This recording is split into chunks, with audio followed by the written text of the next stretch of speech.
Hello, good evening, or good afternoon, or good morning, or good whatever time of night or day it happens to be, wherever you happen to be.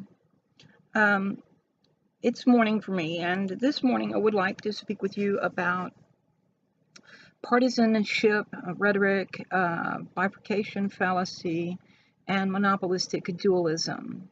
Okay, so earlier this month, around the 8th, I guess, yeah, the 8th of July, 2017, Wizard of Cause, or Nick Goroff, in replying to, I believe it was Lacey Green, said on Twitter, "When one exists within a political extreme, everything that is not that extreme is the opposing extreme."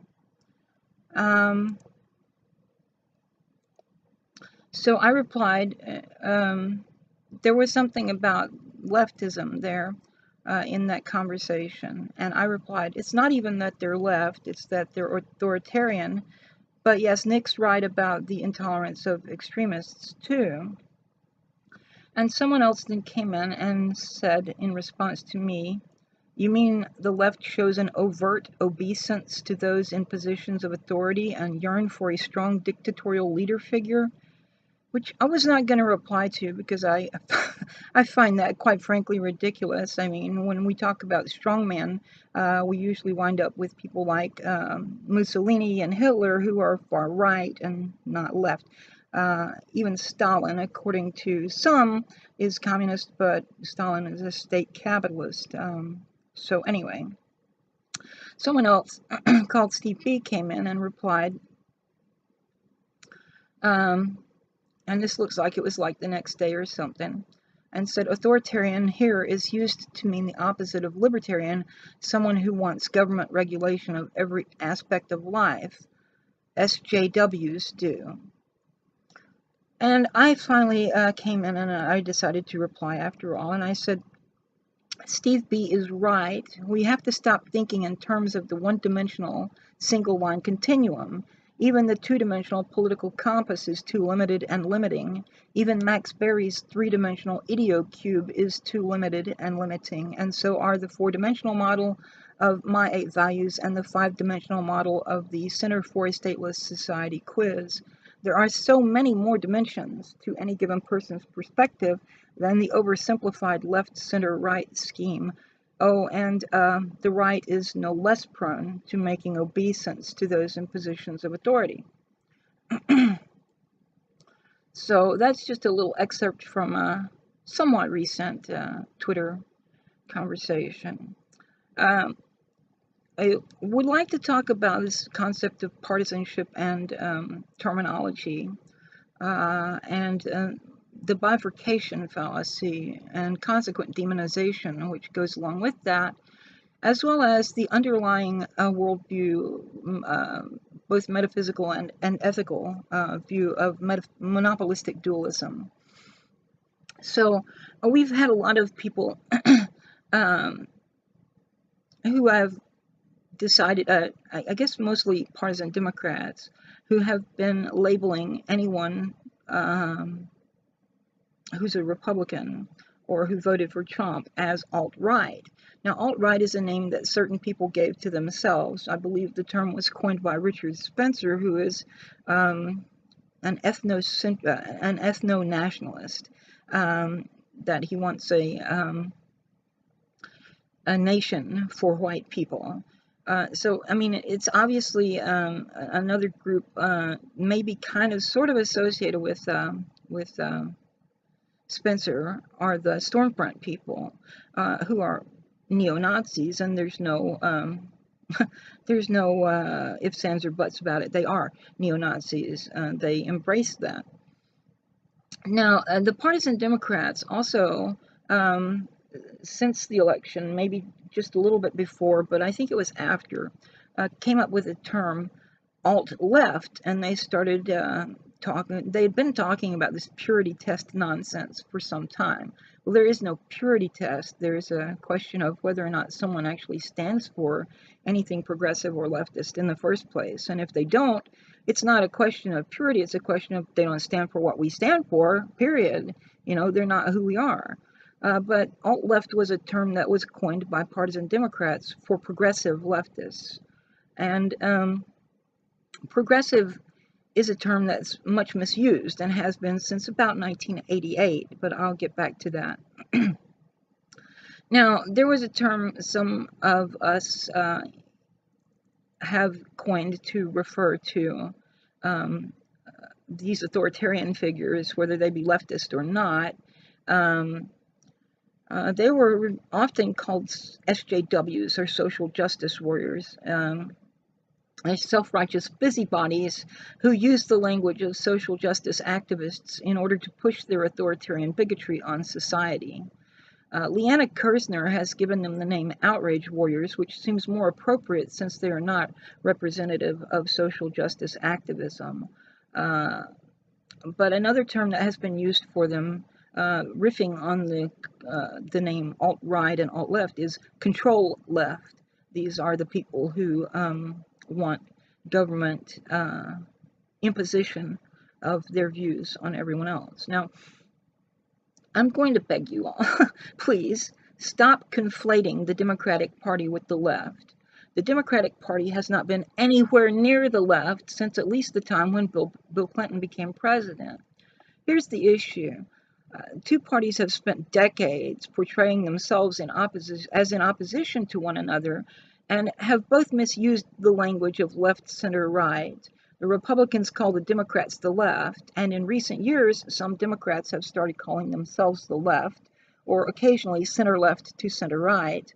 But this is nothing but partisan rhetoric, whether it was the Republicans calling the Democrats the left, or the Democrats calling themselves the left, or center-left to center-right.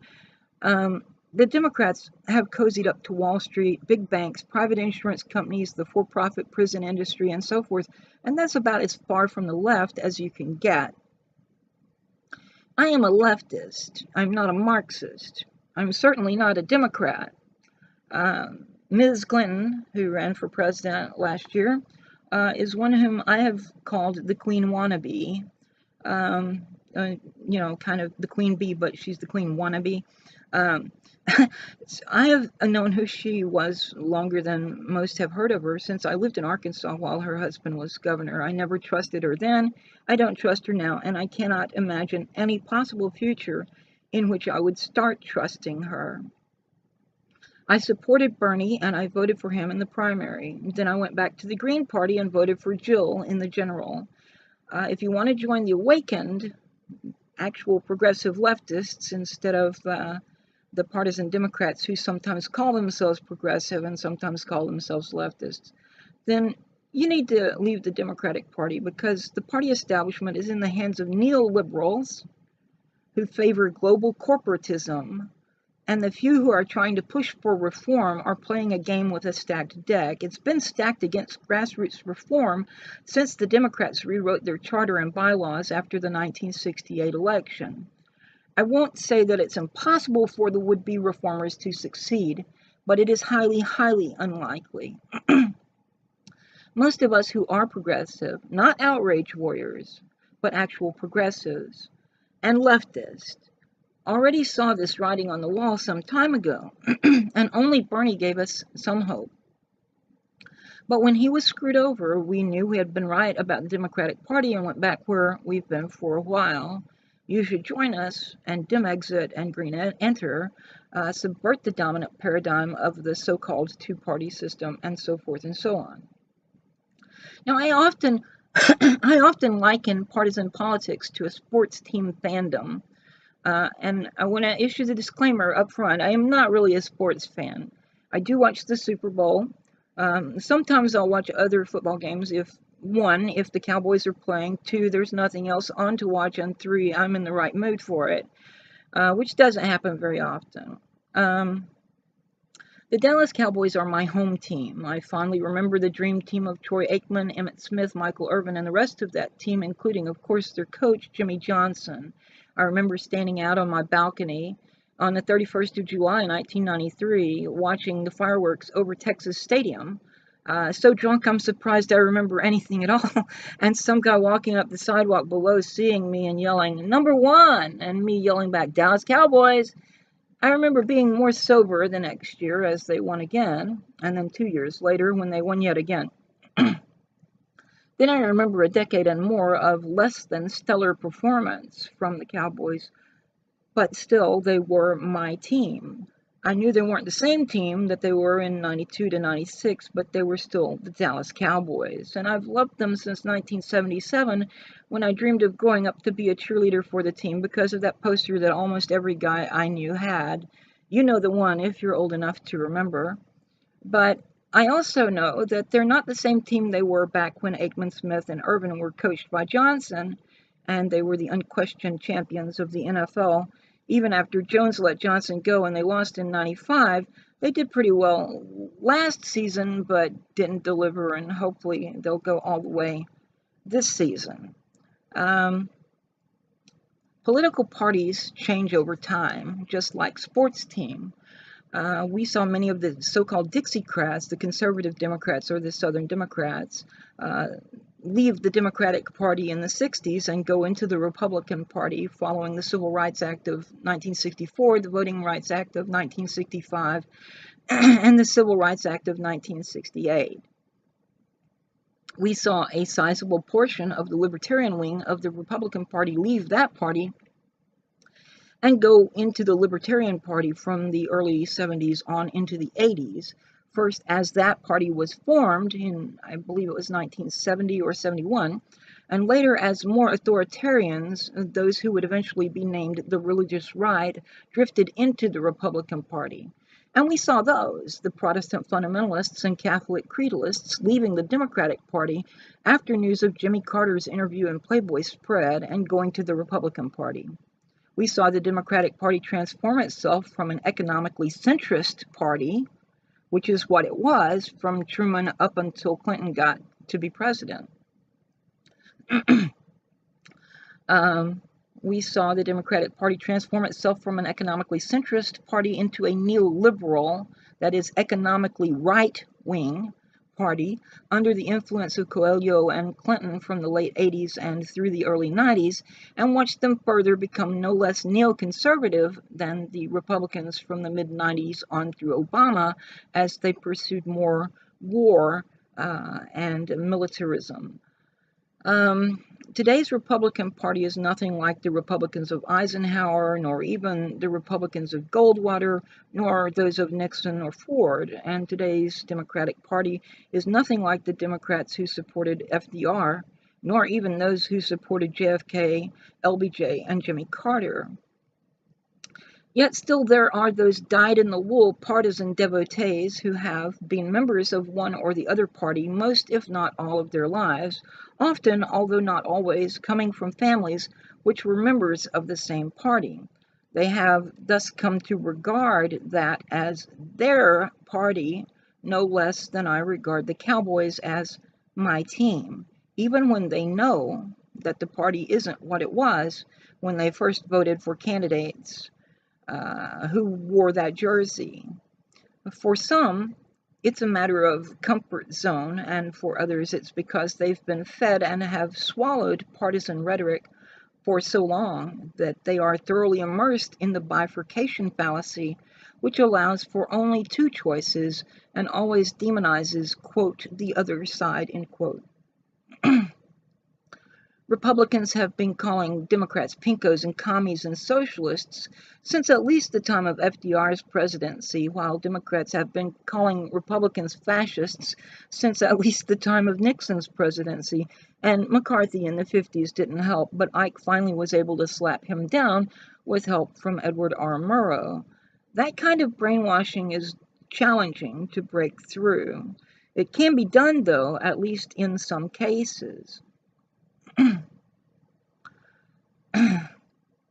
So, I wrote an article, a blog post sometime back last year. I posted it on my blog, and then I posted it again, reposted it, republished it on the Progressive Flame, which is my publication on Medium. You'll see a link to it in my channel info. The post was called The Enemy Within, and so I just took off talking about it. The subtitle was The Enemy Within, or Another Symptom of Monopolistic Dualism. Now, I'm not going to read the entire post to you. I would just like to focus on a few key points. But I will point out that at the start of it, I quoted Nietzsche, aphorism 146 from Beyond Good and Evil. And my translation of his original statement is, "Who with monsters fights should see that he in the process not become a monster. And when you long into an abyss gaze, then gazes the abyss also into you." So, monopolistic dualism is a term whose origin is rightly attributed to one who used to go by the tribal name Kraman Magnessa, one of the founders and leaders of a movement which has at times been called an Rien Shinshirach, or in Rowan Shinshirva. The first is Gallic and the second is Old Irish, and both mean more or less the ancestral way or the older way, the older mode, among other names such as Celtic heathen revivalism.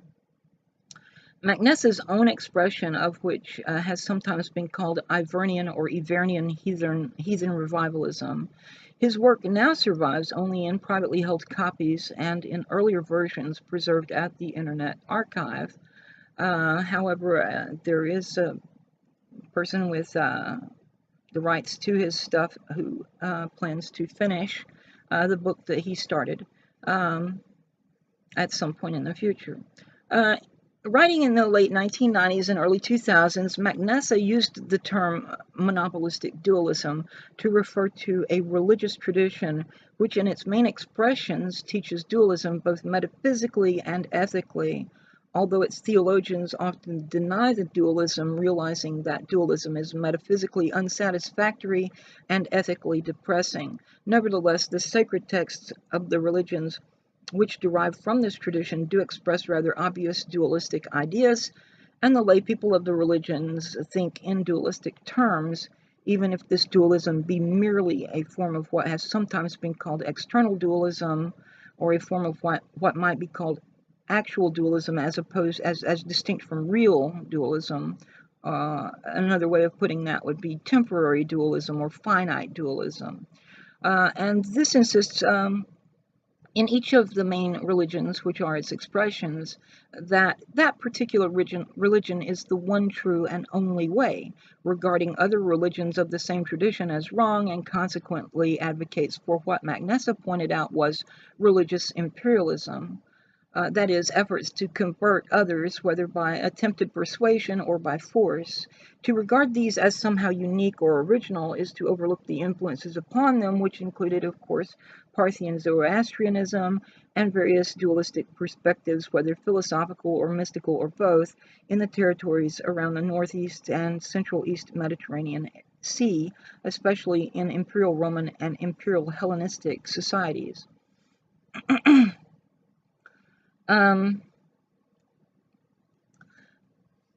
The successor of Magnessa, who goes by the tribal name Genov Inyanessa or Genov Niknesha, and who has been entrusted with legal custodianship, editorial authority, and continuation of the works of Kraman Magnessa, may eventually produce some discussion thereof, but is certainly going to finish the book and get it published that he started. Suffice it to say, for the purposes of the moment, that monopolistic dualism, as used by Magnessa, refers primarily to certain underlying metaphysical and ethical concepts of Judaism, Christianity, and Islam, the Abrahamic tradition of religions, and more relevantly for the present discussion, the influences of those concepts upon societies in which those religions have been more or less dominant. So, I've read most of the preface to the thing there. I don't really want to read the whole thing, but what I do want to point out is that this monopolistic dualism is basically the idea that there is good and evil, and that this particular group talking about it is the only one that's good, and everyone else is either deceived or following evil. So and the result of that is let's go out and convert everyone to our one true and only way.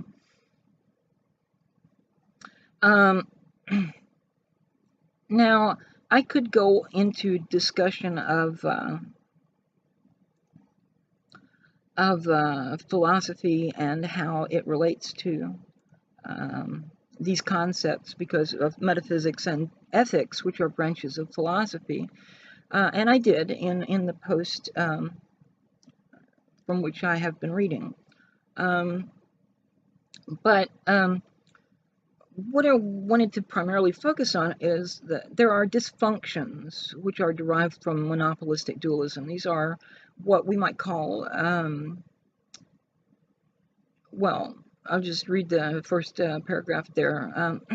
If monopolistic dualism be the cause, then it results in assorted dysfunctions of a philosophical, psychological, and/or sociological nature. Having the same cause, these dysfunctions are naturally similar, at times even blurring into one another and interacting in complex ways. Indeed, sometimes they are virtually indistinguishable. For the purposes of the present discussion, only three will be addressed: bifurcation fallacy, double standard, and dichotomy, each of which is a type of polarization. Bifurcation fallacy, which has a variety of names, is more commonly known as false dilemma, or more precisely is a type of false dilemma, in that a false dilemma may involve more than two options, but never all possible options, whereas bifurcation fallacy bifurcates all choices to a mere two, and pretends that those are the only choices which exist. This same fallacy is generally referred to by laypersons as black and white thinking or black or white thinking. This is a logical fallacy, which is to say an incorrect inference form or a type of faulty reasoning. Bifurcation fallacy is limited and limiting. Where multiple answers to a given question exist, only two are presented, while all others are either ignored or left unmentioned, or their existence may even be denied explicitly. We have seen this quite a lot with this concept of the two-party system in United States politics.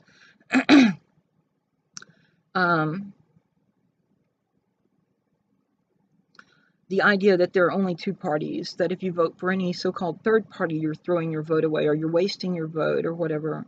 And the polarization which results from that into more or less two camps of warring partisans.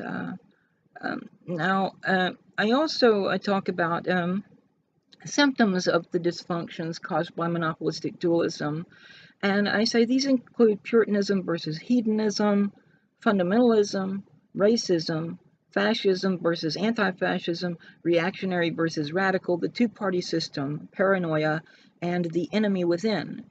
The influential thinker H.L. Mencken once wrote, "Puritanism, the haunting fear that someone somewhere may be happy." Oh, this was satire, but it was not totally an inaccurate description. Puritanism was and is a form of self-righteous busybodyism. Puritans assume that they know the will of their God and employ haste in their judgments of others, looking at superficial actions and appearances rather than essential motivations and attitudes. Puritanism is an extremist movement devoted to purifying initially the Church of England and later the wider society, especially members of adjacent communities who disagreed with the views of the Puritans.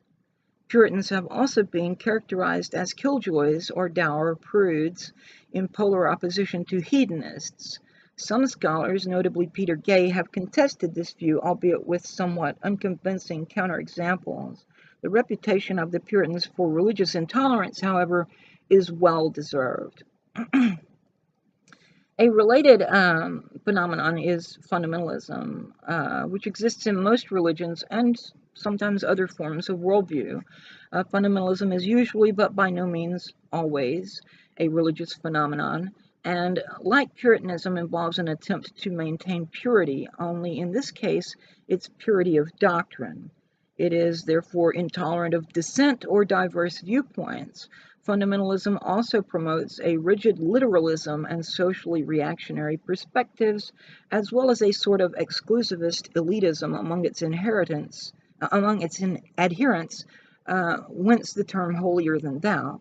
Fundamentalism may be separatist, that is to say, withdrawn from the wider society and unconcerned with what the fundamentalist regards as worldly concerns, or open, which is to say, engaging in socio-political and economic activism intended to impose the views of the particular manifestation of fundamentalism on the wider society. In religious contexts, fundamentalism is sometimes set in polar opposition to what religious fundamentalists refer to as modernism or as religious liberalism, by virtue of the religious fundamentalist rejecting the application of scholarship and critical tools and techniques to learn more about the sources of their dogma, for the acceptance of such might result in the need to amend one's interpretations. Sometimes creedalists are distinguished from fundamentalists on the grounds that the former embrace creeds and the traditional teaching authority is attributed to the magisterium of the Roman Catholic Church, while the latter claim to embrace the Protestant rallying cry sola scriptura, only the scriptures. For any practical purposes, however, they are the same in terms of how they approach belief and scholarship and how they view dissent and dissenters. Racism is a symptom of the belief in good and evil, and the wish on the part of a person that he or she is good, and by extension that people who are like her or him are also good, and therefore anyone who is not like them is evil. This is usually born of ignorance and fear, which mutates into hate. When it is writ more largely, it results often in fascism. Now, fascism is a socio-political and economic viewpoint which has certain salient characteristics, chief among which are intense nationalism, intense pro-capitalism, or in some cases pro-corporatism, intense anti-communism, rhetorical appeals to traditional values, rhetorical appeals to patriotism, rhetorical appeals to the middle class, strong law and order policies of an authoritarian nature, glorification of war, and scapegoating, often in the form of racist hatred. Reactionary versus radical refers to two polarized perspectives on society and social questions. The reactionary is one who is so resistant to change that he or she would attempt to undo changes and revert society back to a previous condition, and often expresses an intention to use violence in order to effect this reversion, sometimes following through with the violence. The radical is one who espouses change without much regard for whether or not such change will be beneficial, and generally advocates for accomplishing such change by means of violence, and again, sometimes following through with violent acts. In between these are various shades ranging from conservative to moderate to liberal or progressive. And while liberal and progressive are not synonymous or coterminous, they do share occasional goals, and sometimes their ideals even overlap, while at other times they will be at loggerheads because even though they both advocate for beneficial change, they come at it from different angles, the liberal being in favor of top-down imposition and the progressive being in favor of grassroots activism. Other distinctions between these two perspectives exist as well, but for the moment this will suffice. The two-party system should require no explanation to people who are familiar with the American political system. If you would like a refresher in the subject, I have another post called For the World is Hollow and I Have Touched the Sky, and I will link that in the video description. Paranoia refers to an irrational fear that, quote, the other, end quote, is not only evil, but also actively working to do harm to the subject, often by means of some type of conspiracy. The enemy within, now, the final symptom which I wish to discuss, deserves its own separate discussion, for it is to some extent a result of one or more of these other symptoms. I have discussed. And so this is the primary focus of the post from which I have been reading. The, the quote from Nietzsche, which opens the present discussion, says, "Who with monsters fights should see that he in the process not become a monster, and when you long into an abyss gaze, then gazes the abyss also into you." Nathaniel Hawthorne, in his short story Young Goodman Brown, provides an illustration of this aphorism in that young Goodman Brown begins the story as one of the so-called elect, those who in Puritan society viewed themselves as having been predestinated. And that's right, predestinated, not predestined. That's the actual word used by Calvinists, predestinated. They view themselves as having been predestinated to salvation, in spite of the total depravity which Puritans and Calvinists in general believed to be the state of humanity.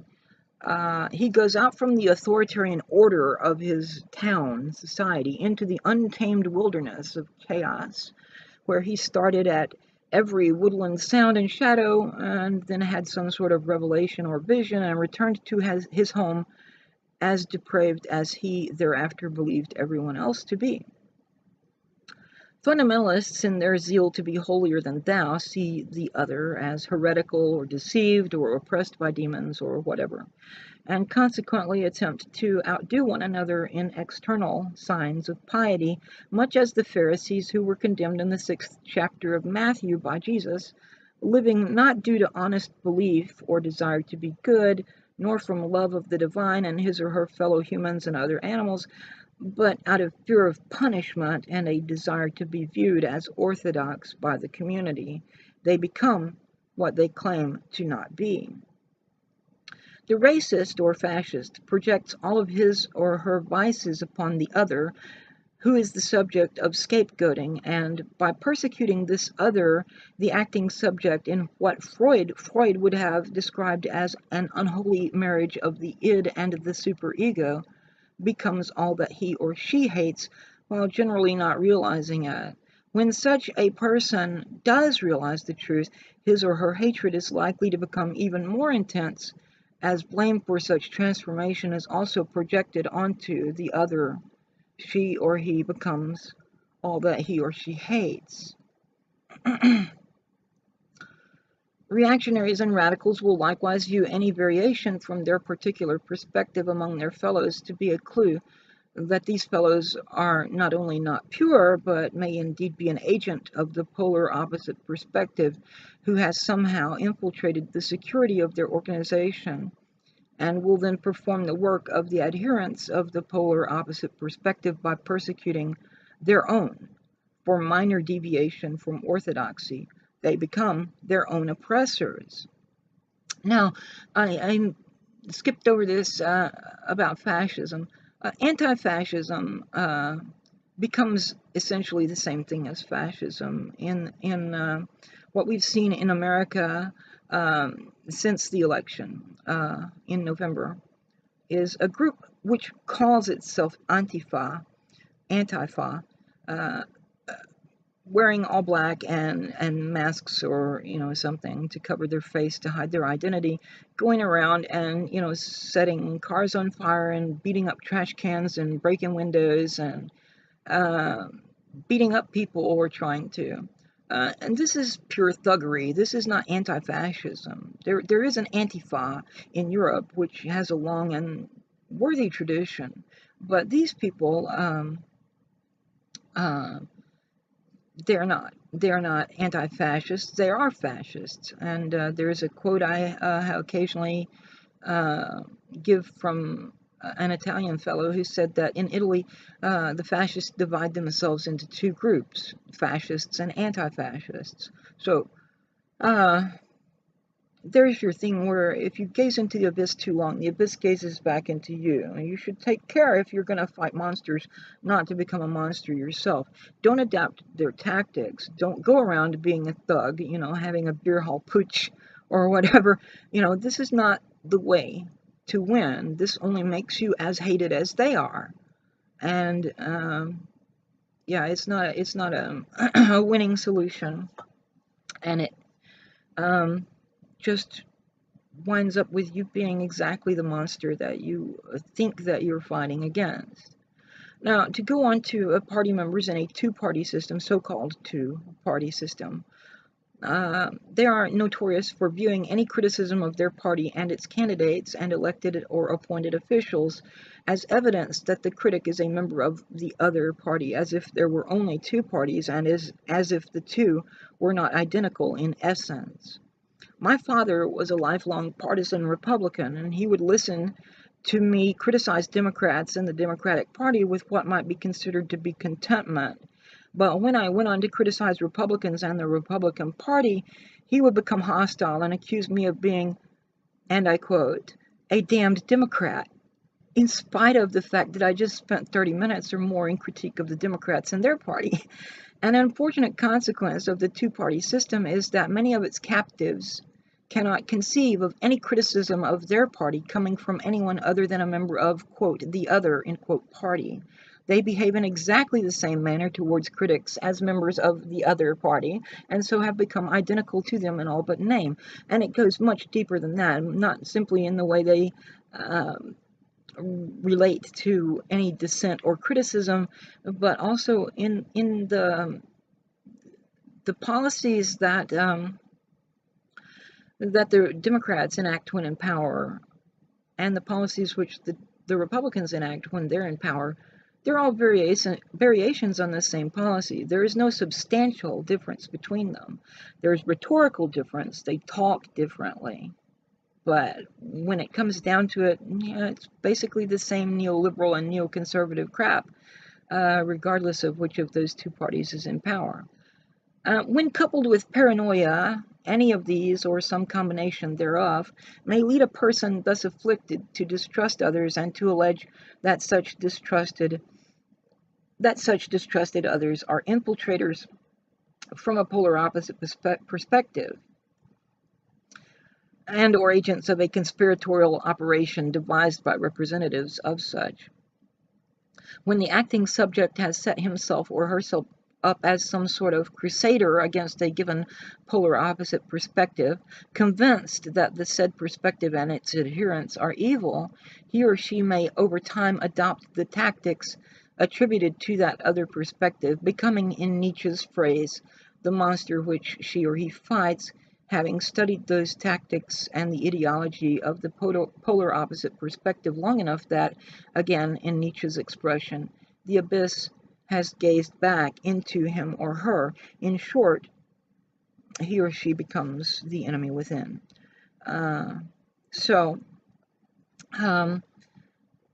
Now there's more to this article, and I don't want to. Like I said, I don't want to read the entire thing, so I'm not going to. But I will link it also in the video description. You'll see that I read quite a bit of it. But at any rate, this concept that the Democratic Party is the left and the Republican Party is the right is nonsensical. The Democrats have not been leftist since FDR died, as far as those who were in power. They've been centrist up until Bill Clinton became president, and then they dove to the right. And I know a lot of my listeners are going to take exception to that because they don't believe that neoliberalism is a right-wing perspective, whether they themselves are leftists or right-wingers, whether they are Democrats or Republicans, whether they are Greens or Libertarians, or, you know, Democratic Socialists, any of these different groups. You'll find people who have essentially bought into the partisan rhetoric where, you know, one side calls the other a name, and it's believed, and because it's repeated over and over and over and over again for decades and decades. So, you know, it's just rhetoric, people. It's just rhetoric. The same way the fascists appealing to traditional values while themselves going to the cabarets and engaging in all sorts of kink. You see the same thing today with certain so-called guardians of decency who want to talk about traditional families and traditional values, and they want to oppose any kind of equality for homosexuals, and yet then they get caught in a restroom waving their hand under under the stall trying to solicit gay sex with another man, for example. And I mean, this is just one of many examples where these guardians of decency eventually become exposed as much of a pervert, or whatever you want to call that, as they think everyone else is. Now, I'm by no means saying that gay people are perverts, okay? Gay people are no more likely to be perverts than anyone else. I mean, I'm not saying that they can't be, right? But they're not innately perverted just because they're gay. But the point I'm trying to make is that these people view them, or claim to view them, as perverts, and when the shit hits the fan, it comes out that they're exactly what they claim the other side is. So, and I mean, you know, we had Jimmy Swaggart with the prostitute, Jim Baker with the church secretary. You know, a list goes on and on and on. And we can talk about religious figures, we can talk about politicians. It's generally, if someone starts talking about how they want to protect or promote traditional values, or how they want to promote decency, it's a good idea to not take them seriously, to run away, to not vote for them, to not support them in any way, because the likelihood is that they're going to turn out to be not well, they're going to turn out to be hypocrites, to put it quite frankly. So there you have that. Now, I did not want to go on too long in this video, because I have some other things I would like to speak about. In particular, I would like to talk about social gospel and social justice warriors, or as Liana Kersner calls them, outrage warriors, and I think that's a much better name for them. I don't think that they should be allowed to usurp the causes of social justice, because they're not really interested in social justice. They're interested in imposing their authoritarian views on other people, and that's not what social justice is about. So there is very much a distinction between activists for social justice and social justice warriors, as some people call them, or the control left, as some people call them, or outrage warriors, as Liana calls them. And I think I'm going to start using that term more often, and try to get rid of the social justice warrior terminology, because I don't, like I said, I don't think that they are worthy of that designation. They don't really care about social justice, and they're not fighting for social justice. But like I said, I would like to talk about this as well, and give some history of what is known as social gospel and social justice, with one being a Protestant viewpoint and one being a Catholic viewpoint. But they're both relatively similar.